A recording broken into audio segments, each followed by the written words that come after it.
My name is Rebecca Gubbels, and I am a Business and Program Development Specialist with the UMKC Small Business and Technology Development Center. One of the things I'll be talking to people about today is the idea of not just planning capital for startup, because while that's important, figuring out how much money you'll need for growth is a thing that secretly jumps up and gets people because they don't see it coming. Because planning a new business obviously takes capital, but growing a business also takes capital, and sometimes without planning, that can inadvertently kill an otherwise strong business. It can be really important to balance your financial resources as well as your time resources. Time is money, you hear that kind of a thing, but if you're agreeing to do something free of charge for someone, you have to realize that there is an actual cost to yourself emotionally, as far as time-wise, and as well as financially, in an agreement to do something for someone free of charge. As women, we frequently want to help, and how to make sure that we're helping in such a way that doesn't harm ourselves. I wanted to talk to people about building financial relationships well before you need them. One of the things that happens is people kind of wait until they say, oh my gosh, I'm gonna need some money for this growth or for starting this thing, and then they go out and try to find that money right then. But that is the equivalent of waiting until the weekend you want to move to walk up to strangers and asking them if they want to help you move. People you have a relationship with sign on to help you move. People that you have a relationship with sign in to help you finance the growth of your business. And so to really think about building those relationships before you need them, because you have to make deposits before you can make a withdrawal.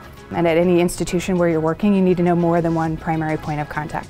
You need to know that person's supervisor and at least one of their direct counterparts in case that person changes institutions, so that you're not stuck at a bank with no relationship. You have to find somebody who gets you, also knows something about your industry, and is willing to be proactive in a relationship. And so it should be that process of getting to know someone who's willing to help you with more than just a lending request. Your banker should be helping you get paid faster. Your banker should also be helping you pay people as slowly as possible without incurring a negative consequence, and helping you with financing needs if they arise. Female entrepreneurs tend to start more frequently with their own cash flow than other businesses do, and more female-owned businesses close because they run out of money than male-owned businesses do. Women are more hesitant to get involved in a relationship financially where they lose control in a way that men are conditioned not to be concerned about. And so to really think through other people's money being for your benefit rather than a loss of control.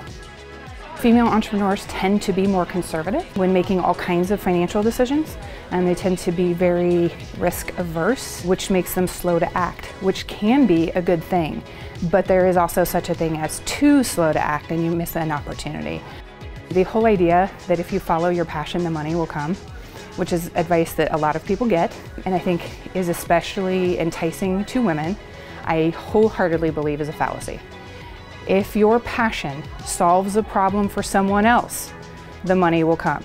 But if you just like to make cupcakes, there is no guarantee on earth that enough people are going to buy those cupcakes to pay for your life. You want to be happy, but your passion is not guaranteed to pay for your life unless your passion solves problems for other people that they're willing to pay money to solve.